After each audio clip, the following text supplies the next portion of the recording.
So good afternoon. The just watching, as many of you know, I'm pretty heavy in Amazon now, and there is a cycle moving from the tech stocks to other stocks, and I'm like every morning I wake up and it's just worse and worse and worse. So getting the update at the end of the day on our numbers, it's not good. It doesn't matter. Amazon is one of those stocks that will always bounce back. It's just kind of a pain, and I can't complain because that Caterpillar pick has been phenomenal for me. So I'm happy there. But good afternoon. It is Tuesday, February 24th. We will talk about a few things today. First of all, we'll talk about the schools reopening. That's what most of the text calls, comments I've gotten today have been about, and what Brantford's going to do. Brantford's always kind of a crapshoot because of the way Hamlet runs things. It's very difficult to get any kind of sense of what he's thinking. I think so much of what he does is just a reaction to other people. So, I have no predictions on what they're actually going to do. I do think the calls that these parents are making for some plan to get back to school this school year is logical. It makes sense. It's supported by data.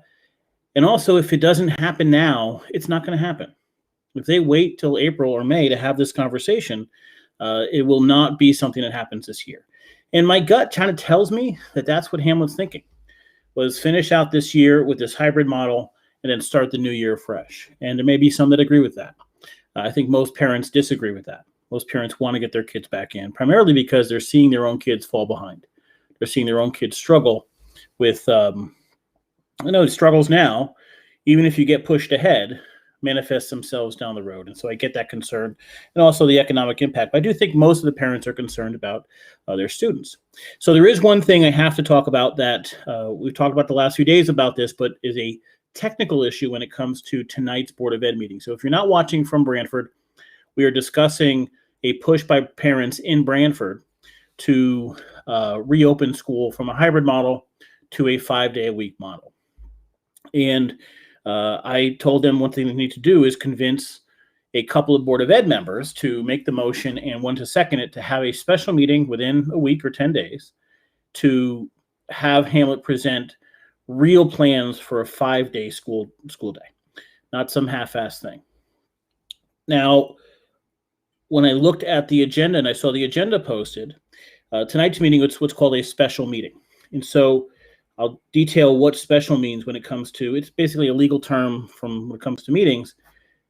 Based on what's called the Freedom of Information Act, every major town commission or board presents at the beginning of the school year their calendar.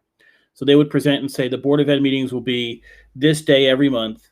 And this allows the public to prepare, to know that the second Tuesday of every month it's going to be that meeting. If you end up having a meeting not on that schedule, you're allowed to do that, but it's called a special meeting. And when you have a special meeting, the stipulation is you cannot add things to the agenda that you're going to vote on. So you can talk about things, but you cannot add things to the agenda. And the purpose for that is people who may not have been fully aware at the beginning of the year that you would have had that meeting can't then say they missed it. They're like an actionable item. So suppose a government agency decides to have a special meeting that's unannounced at the beginning of the year. They can do that. But they also know that they can do it 2 days in advance or 3 days in advance, and not a lot of people may know about it, and they suddenly pass a big tax increase. That's what we're trying to avoid by the Freedom of Information Act requiring notification for all these meetings. So when you have that special meeting, when the meeting that is not scheduled on those normal monthly days at the beginning of the year, you then have a limitation on what you can put on that agenda. So the agenda has to be posted, and you cannot add things at the meeting to that agenda. So asking for members to make a motion and then vote on something isn't going to work legally. That doesn't mean they cannot schedule another meeting to do this. And so what you really need to happen is either John Prinz, who's the chairman, to say, okay, I'll schedule a special meeting a week from now, or the Board of Ed members to get together and say, no, we want to see a special meeting. That makes plenty of sense. I think there will be some support from the members to do that, unless they're all under the viewpoint that they want to go the rest of this year without a plan, which could be. I don't know what's happening behind the scenes. My gut tells me that Hamlet's plan is to finish out this year with this hybrid model. I don't think most parents want that.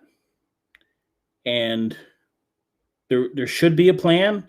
Last year, when plans were supposed to be submitted to the state, there was a lot of controversy. There was a public hearing with Shannon Sharkey and Robin Comey, and they talked about the different plans they're supposed to have by law, present a plan to have a hybrid model, a fully home model, and then an implemented model with a 5-day school system. So a plan should be in place.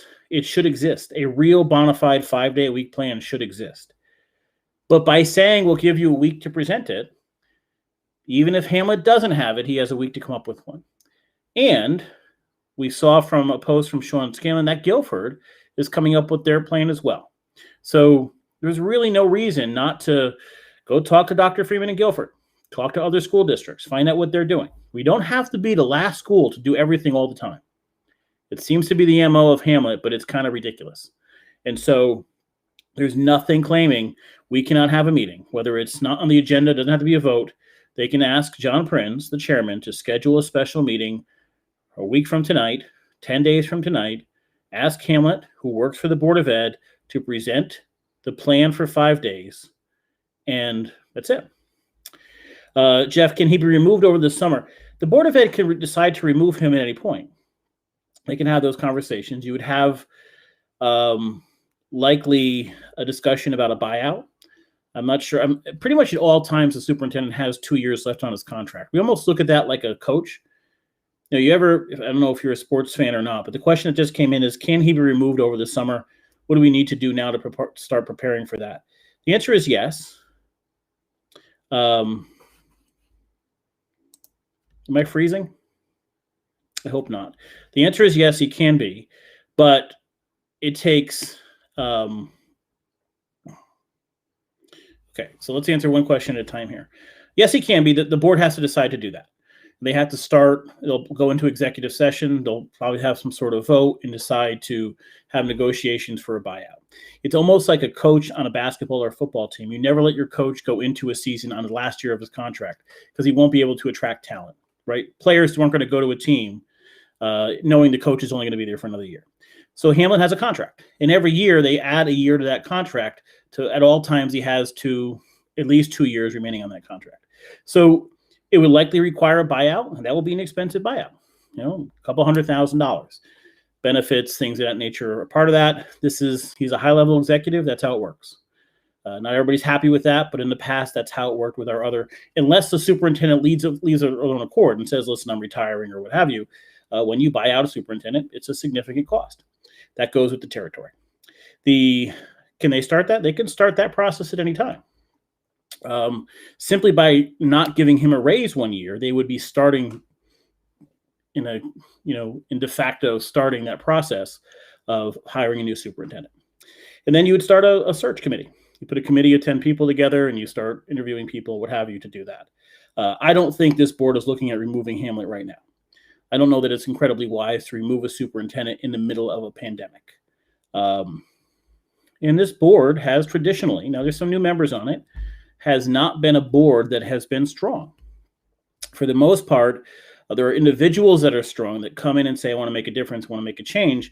But when it comes to backing that person up or working together, usually they fall in line behind Hamlet.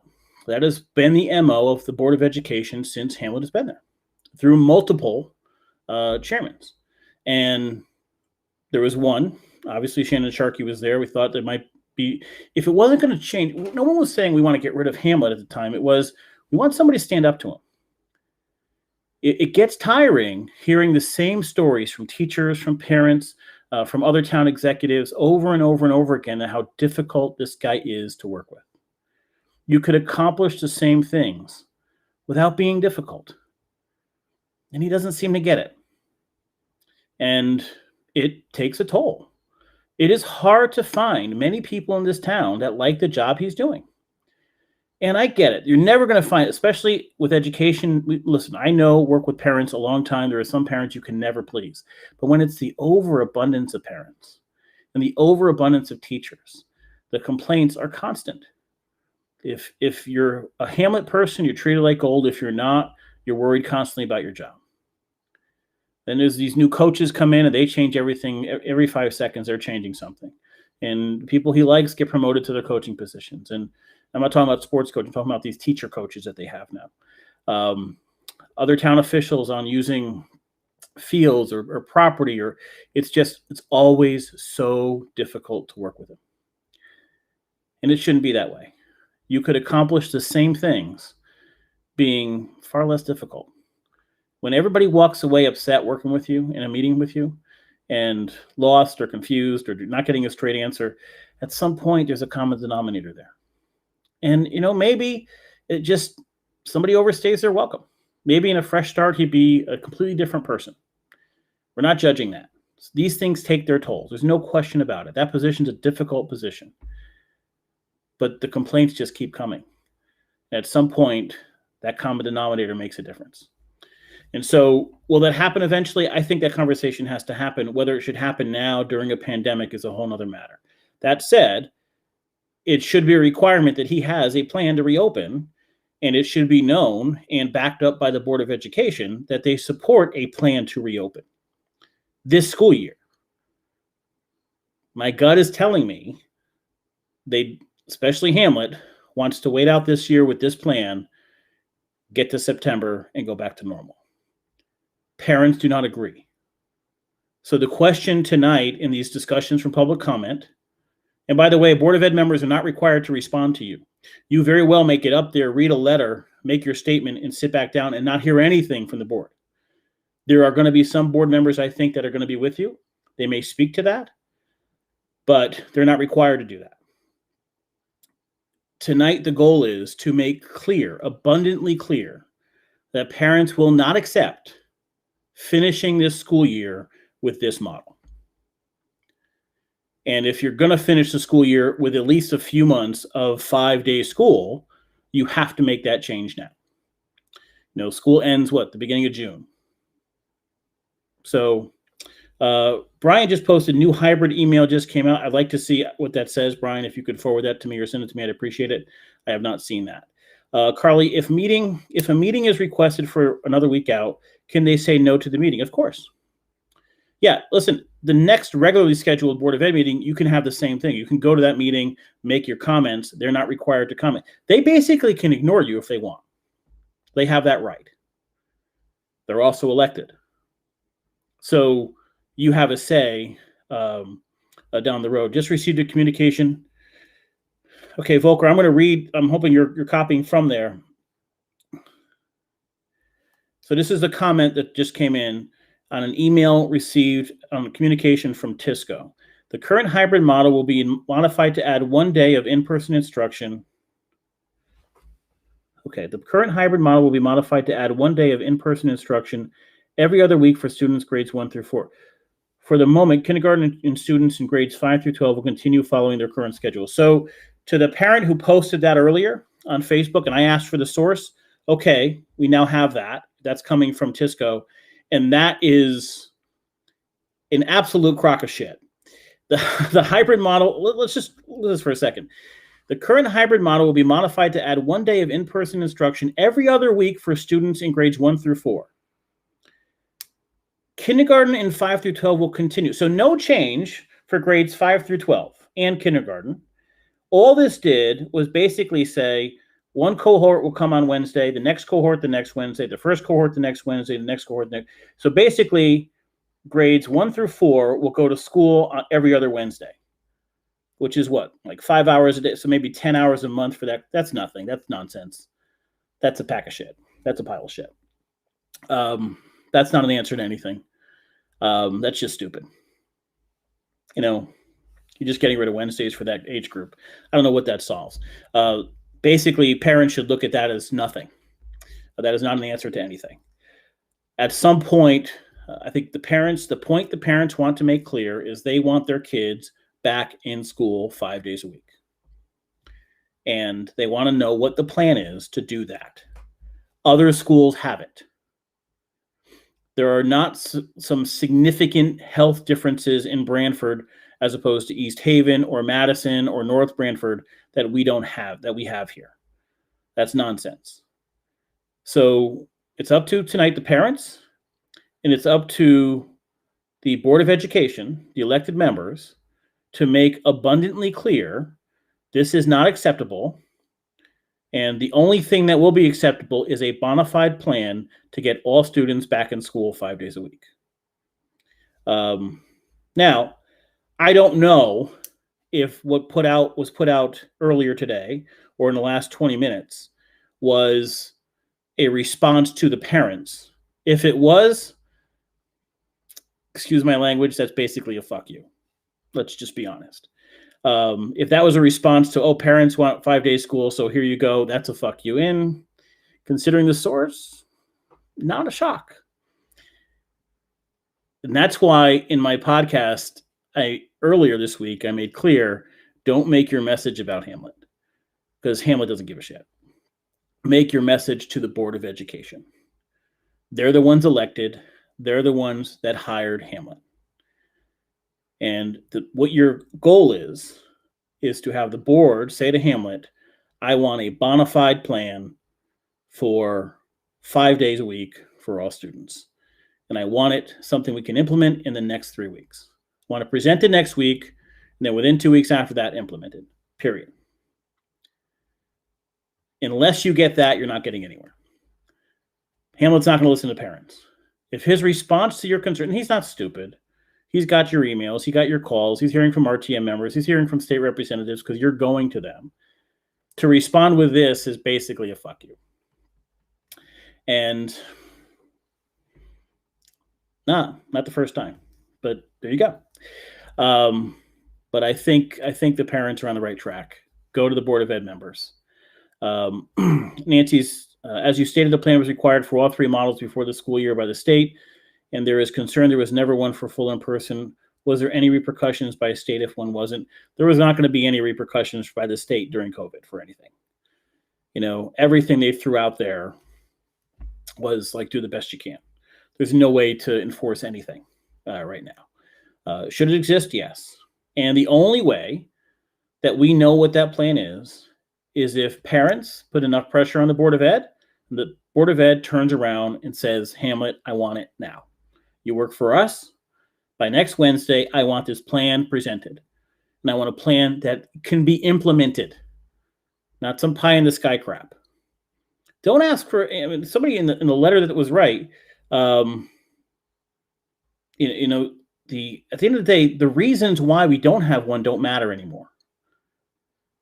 They don't. I mean, how is every other school able to do this? That's all there is to it. Madison has old schools too. We have Sliney, we have old schools, but Madison has old schools too. Madison has small classrooms too. All these towns have the same issues we have. East Havens, their schools aren't all new. They're the same issues we have. So at the end of the day, I think the data supports going back to school. I think the performance supports it. But as some people like to point out, I don't have kids. I've spoken to enough parents who want it back. There are some who would like to remain as is. I did have a few emails and calls that came in from people who wanted to remain as is. They should be heard too. They should be allowed to be heard. They should be heard with respect tonight at the meetings. I think the overwhelming number wants to go back to school.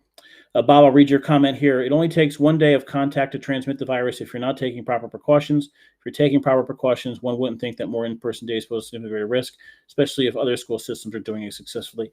Bob, I agree wholeheartedly. I mean, if other school districts are able to do this and they're not seeing numbers. So we heard Mike Pascasulo, who's the head of East Shore Health. East Shore Health oversees North Branford, Branford, and East Haven. He's the head of East Shore Health, and he basically says we're not seeing high transmission among kids.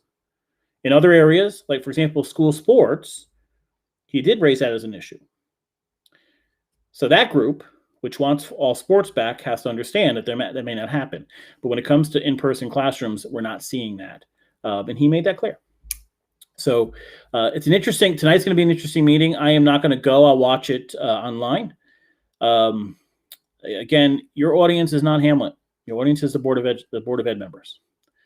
I think there are enough on there that will listen. I think there's enough pressure for this. And I always love to watch activism at work. And I tell you, the activism that works is one that makes a reasonable, logical argument. We've seen it. We've seen activism for the last year where there's damage done and terrible things get done, and you lose the message in that. You're going to watch at 7 o'clock. It's a Zoom meeting, so you can go to the Board of Ed website, and the agenda will be on there, along with instructions on how to get it on Zoom. There's a 6 o'clock, I think, policy meeting. That's not really relevant. The 7 o'clock meeting is the meeting that's, what we'll do is we will post the link on Branford 7 tonight, and maybe we'll do a group watch, and we can post comments as we watch it. I'll see if I can do that and post it on Branford 7, and we could kind of watch together. So it's an interesting night. And this is not something that's just happening in Branford. Other school districts are having the same issue, and you have differences of opinion. Respect those differences. Respect the parents who have different views. I know there was a bus driver who came on and said, no, she wasn't for this. What can we do to help them? So make sure that's the case. Don't lose the message, because some of you, it's easy to get emotional. It's easy to get upset. Okay, that being said, I want to watch that tonight. And perhaps if it's an interesting meeting, I'll go live afterwards and we'll talk about it a little bit. I'll try to make sure we're posted to Facebook. Chris, is it true they're only allowing 20 people in? Can parents cycle in? I will be in person. I don't know the answer to that. I'll call and find out. But that sounds pretty normal. I know it was moved to Walsh Intermediate School, and I have not been to a meeting at the new Walsh yet. So we'll see. So to the parents doing that tonight, good luck. Make your point in a logical, intelligent way. I think there are people on the board who are listening, and Hamlet works for them, and they are elected by you. That's it. This is how democracy is supposed to work. And I don't think you're asking to be trendsetters. You're not asking to be the first school to go back to school full time. You're not asking for that. Not asking to set the world on fire. You're asking for the same thing other school districts in our immediate area have already accomplished. Now, if there's some secret reason it can't happen, that's just, oh my God, we didn't realize that. Okay, make the case. But it's up to the Board of Ed to have a backbone. More often than not, ideas come up and I've seen them shut down. One member speaks up about something and nobody else got their back. Nobody else says, I agree. They may agree privately, but for some reason in front of a camera with Hamlet there, they're scared to death. That's crazy. The members grow a backbone. When you want to talk beforehand, whatever you got to do, be on the same page, put up a united front, respond to your constituents. There's nothing wrong with going back to school, and have some guts and say, Hamlet, you work for us. Period. That's how this works. And if you don't, there's repercussions. You got to make a change, you make a change. This doesn't seem crazy. The only thing really in the way of what we have now and 5 days a week, an ego, a very large ego. And we'll see what happens tonight. I'll be watching, and good luck to those parents who are making that presentation. I hope you do well. And I hope we have a meeting next week. I hope the meeting next week is the most productive meeting ever. Here is our plan. Here's what we want to do. We want to get kids back in. Here's our plan. If we get kids back and it doesn't work and the numbers go up, here's what we're going to. That's not a difficult thing to do at this point. Like I've said before, last September, we didn't have data. We didn't have information. You can be forgiven for not having all your ducks in a row. Nobody expected you. Hamlet does not have experience taking a school district through a pandemic. Nobody that works for Branford Educational System has experience taking a school district through a pandemic. But now we have 7, 8, 9 months of data, of information. And we can make scientific, intelligent decisions moving forward. Okay, we're going to go off of the school system now. To those that are watching because of tonight, I will see you tonight. I'll be watching, and we'll talk about that a little bit more tomorrow. Good luck, and I hope it all works out well for you. The other topic I wanted to bring up was on the stimulus package. And so I know we'll lose some of the audience, but I do want to talk about this because there's a really good article in the Wall Street Journal today by Mitt Romney. And, Mitt Romney is presenting himself as the voice of reason. He's put up some things that are, I would say, traditionally liberal ideas, and he's kind of adopted some of those, like a child tax credit. But he writes a really good article about the stimulus package at $1.9 trillion. And I want to make some of the points and bring out some of the stuff. Some things I agree with, some things I don't. But there's some interesting points he makes about people having savings. And if we look at, and I looked this up on an article, and I can post this later. And in this article from January 7th, it says the pandemic has resulted in record U.S. savings rates, but only for some. And if we think about this, we can understand why. Over the pandemic, yes, many people paid for food to go out. But the people who typically pay the entertainment money, food to go out to eat. And by the way, taking out food is far less expensive than going out to eat, right? Less liquor involved, less tipping involved, all that sort of thing. But the people who typically go out to eat a lot, go see plays, go on trips to New York City, go to a bed and breakfast, go on 1 or 2 vacations a year, those are the people who suddenly have far more savings than they've ever had before. They may fit in that category where they get a stimulus check, but they're sitting on a lot more cash. Now think about this for a second. If you were somebody who used to go out to eat twice a week and used to go see 3 or 4 Broadway shows a year and used to go to see the movies on a regular basis and go on 2 vacations a year, how much money have you saved by not doing those things over the pandemic? You saved a fortune. And yet you still might be in line for, as a couple or a family, a $2,800 check, a $5,600 check if your household makes less than $150,000 a year. That doesn't make sense. In the meantime, the people who are hurting the most are the people who were never spending money on those sort of things, who went on vacation every 3 or 4 years, not 2 or 3 times a year, who did not go see Broadway shows, who were not going on weekend retreats on a regular basis. Those people who are making $30,000, $40,000 a year, who worked in those industries, in the restaurant industry, in the theater industry, in the entertainment industry, in the travel and leisure industry. And so them getting a $1,400 check or a $2,800 check or a family $5,600, even though that seems large, is a tiny nothing compared to how far behind they are. And so the point that Mitt Romney makes, and it's a valid point, is by giving money to many of the middle class households making under $150,000 a year, 2-income households under 150, you're not actually helping the economy. Those people have money to spend. I'd much rather give larger amounts of money to the people that are under $80,000 a year as a 2-income household or 2-adult household, or under $35,000, $40,000 a year as a single person proportion should be a little higher, maybe 50-55, because single sharing those expenses over one person. But he makes an incredibly valid point when we look at the savings rates. And if we look at those numbers, here's just some idea of what happened. And I'll read this. The U.S. personal saving rate, the percentage of people's income maintained each month after taxes and spending. So all your bills are spent, are paid, your taxes are paid. Skyrocket, this is in April when we had the shutdown, to a record 32.2% in April. 32% of the money that was being made was being saved. Wasn't being spent going out to eat.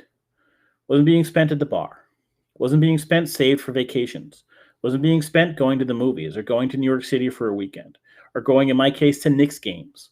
It didn't happen. Going to Yankee games. That's up from 12.7%. So 32.2% in April, up from 12%, a 20% increase.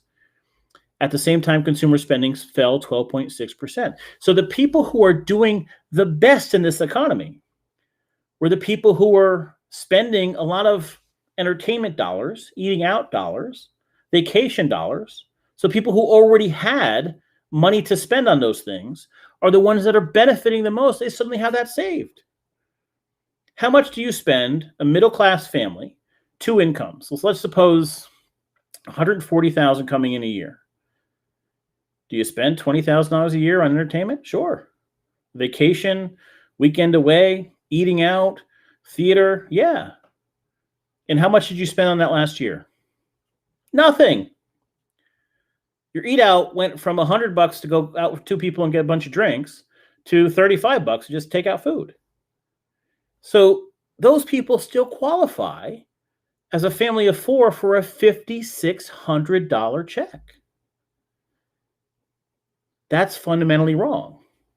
That's missing the point of what's supposed to happen. Also missed in this discussion that Romney makes a phenomenal point in his article was that so much of the money being spent is after the pandemic, 3, 4, 5 years out. It's crazy. So often we make this argument based on, we need a stimulus, so we need to pass this stimulus at 1.9 million. We had a discussion about a teacher contract, and it was 8.3% increase over 3 years or 4 years. And the argument was, teachers do a great job, so we have to give them this. Would that argument change if it was only 6%? Does that mean we appreciate them less? If we're focused on getting money to the people who truly need it, is getting $5,600 checks to a family of four where neither income was lost really helping in the pandemic? It's not. Does this package have to be 1.9?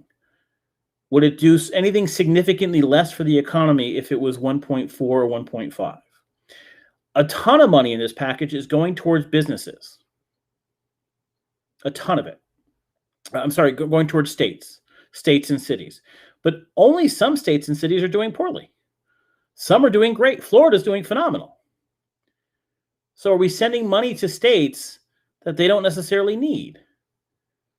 And the question isn't, do we need a stimulus? Yes, we need a stimulus. We need to keep money pumping into the economy.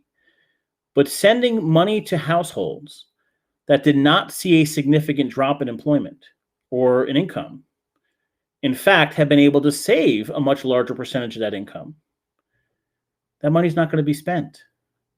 It doesn't serve as a stimulus to the economy. You give money to someone who doesn't have a lot of money, they spend it. Someone who's behind on bills and can't afford food or is behind on their rent, you give them $1,000, that money will be spent. But to the person who was able to save an extra 20 grand the year before, you give an extra $5,000, it's going in the bank. And so Romney makes some very valid points if we're just looking at data. If we take politics out of this and don't take sides politically, and we just look at this from the data tells us that many in the middle class, think about the middle class, union members, medical profession, state workers, police, fire, they all kept their jobs. Many made far more in the last year. And so Volker makes a comment, if these were families, they might have just spent that money on paying for a babysitter. They continue to work or go to work while the kids are home. Yeah, in some cases that's true. But they've all were able to save a small fortune in money they were going to spend otherwise. So they didn't go on vacation. What's a vacation for four cost? I'm a single person, so I know what a weekend in New York City costs for me, but a cruise costs, I was on a few of those the last couple of years, cost me $2,300. I spent another $1,000 there, cost me $3,500 for a cruise. But a family of four to go to Disney costs what? $5 grand? $7,000, $8,000, $9,000? That's one vacation a year. Then you have a few weekends away, and then you have out drinking, and you have all of those things. That family saved a lot of money. So if we're making sure a stimulus is helping the people that need it the most, and it's going to people that we know will spend it quickly and serve as a stimulus to the economy, are we really doing the right thing by sending a household that has $140,000 a year coming in, that has just had a year to year and a half of saving more than they ever have before, an extra $5,000? Are we really helping the economy by sending states that are doing fine, that weren't behind, more money? And that's a valid question to have if we're bipartisan to look at the facts. Jackie, I'm going to read your comment. If they lower the income brackets for the stimulus pack, my husband and I would lose out on the stimulus. Yeah, we spent more money during this pandemic helping our college daughters. Hold on one second. Helping our college daughters survive. They both lived in off-campus apartments, lost their jobs, but were in leases, therefore still had to pay their rent. Who ended up paying? I did. I was paying rent for both of them and my own mortgage and bills. We both used quite a bit. I wish this could have saved during the pandemic. That's an example of, listen, every single situation people fall through the cracks. But we can argue most people are not in that situation. You're a household that has, by the way, would you get money for college students? Is that considered still dependent? I don't know how that works. But at the end of the day, there's also money, quite frankly, that you saved. You didn't go on vacation. You didn't go away on weekends that were typically the middle class families do. So yes, not every situation falls into these cracks, but in general, the numbers show that Americans, especially the middle class, has more in savings than they had before. We'll go back to that number. In March of last year, which is high as it is because it was at the start of the pandemic, just when March 18th was the lowest number in the stock market. And that was at 12.7%. 12.7% of income people were able to save in March. In April, the next month, 32.2%. A spectacular increase. Data from the Federal Reserve Bank of St. Louis shows the previous record American saving rate was 17.3% in May 1975. And that's when gas prices were going crazy, Vietnam War, and the Wall Street people weren't going out. So the savings rate always goes up. When people stop going out for whatever reason, fear, after 9/11, the savings rate goes up because you're not spending money. You're not doing the entertainment stuff. That's what happened as a whole, as a society. Are there individuals that will fall through that? Yes. When we look at things as a society, we see many, many people, especially in that middle class, were able to save a lot more money.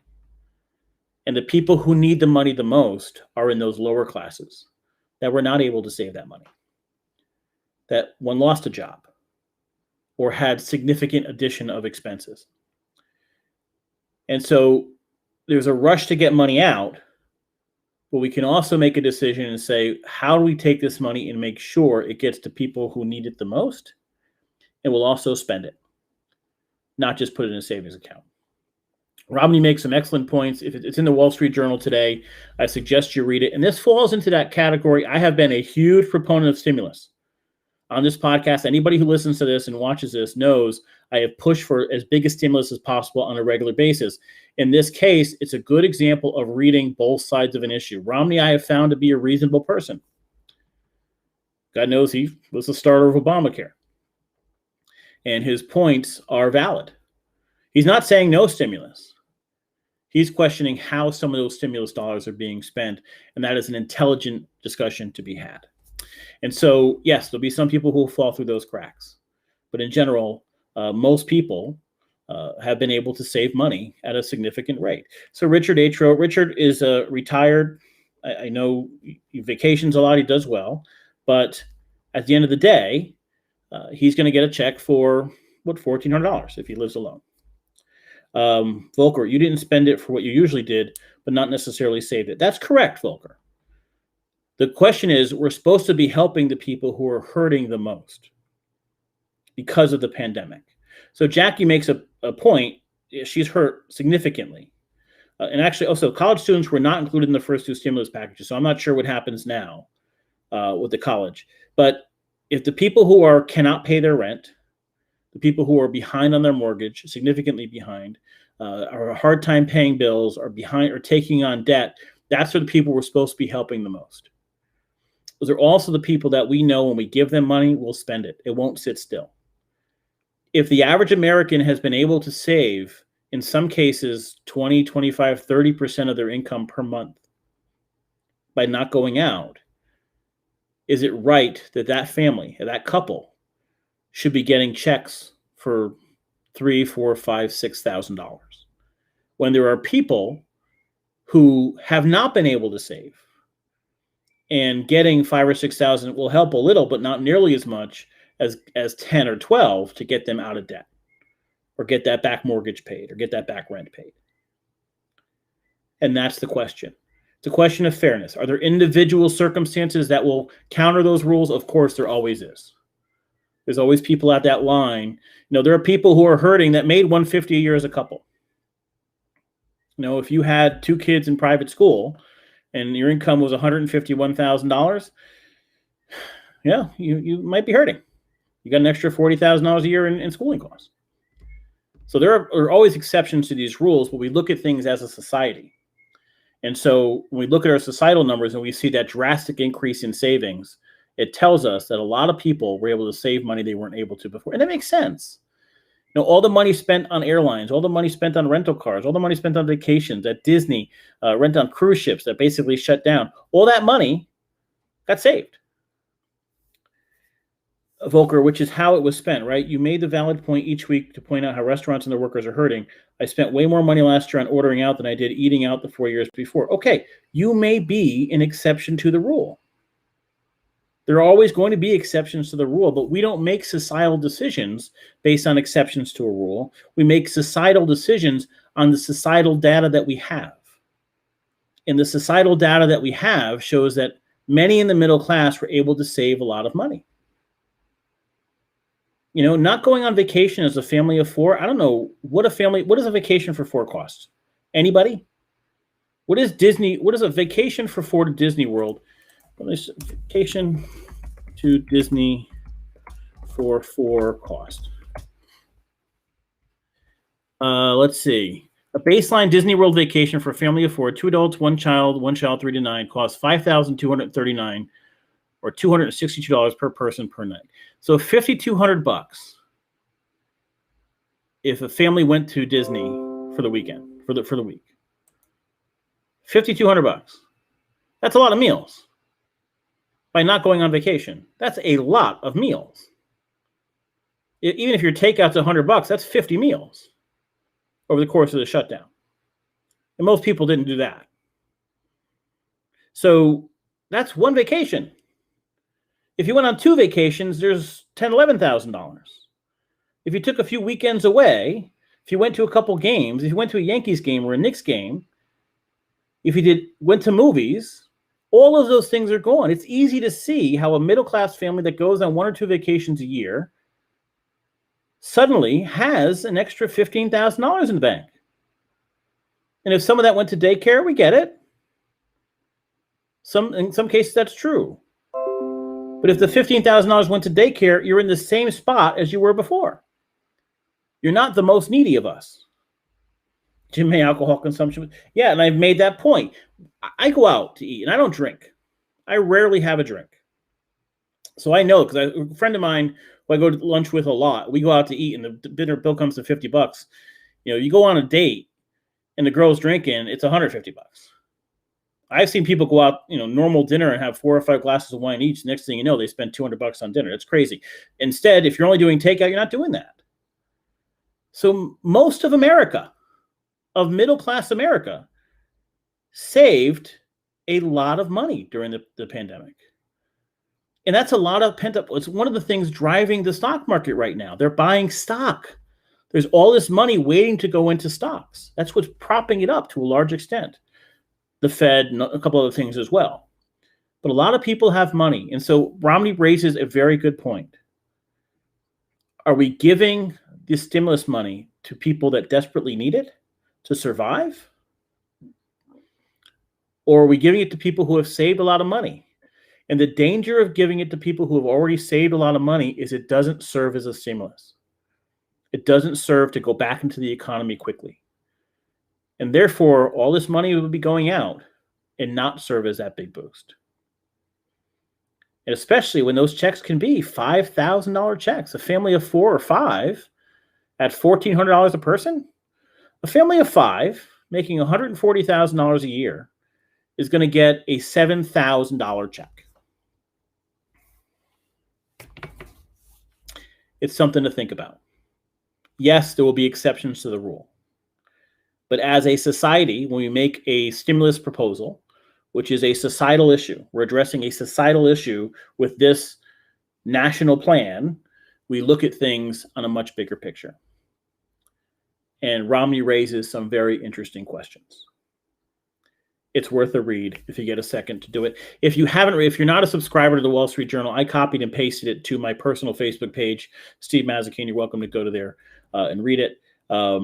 Somebody did message me, ask me if they can friend me on Facebook. Yeah, I don't care. You can friend me on Facebook. I don't give a shit. All my stuff is public anyway. I don't hide anything, so you don't have to be a friend of mine to read anything on my page. That said, It is 4:47, and we still have people watching this. What is wrong with you people? What's going on here? Thank you for watching, guys. I hope I'll be watching tonight to the Board of Ed meeting. I'm interested to see how that turns out. If you enjoy the podcast, spread the word. I want to try to grow the audience. I haven't spent money on marketing yet, but I'm going to in the near future. But help me out, spread the word, let people know, share it. And I appreciate all the comments and the conversations we're able to have Monday through Thursday at 4 o'clock. Guys, I hope you have a great night. I'll see some of you watching the Board of Ed meeting tonight, and I'll see you tomorrow at 4 o'clock. Have a great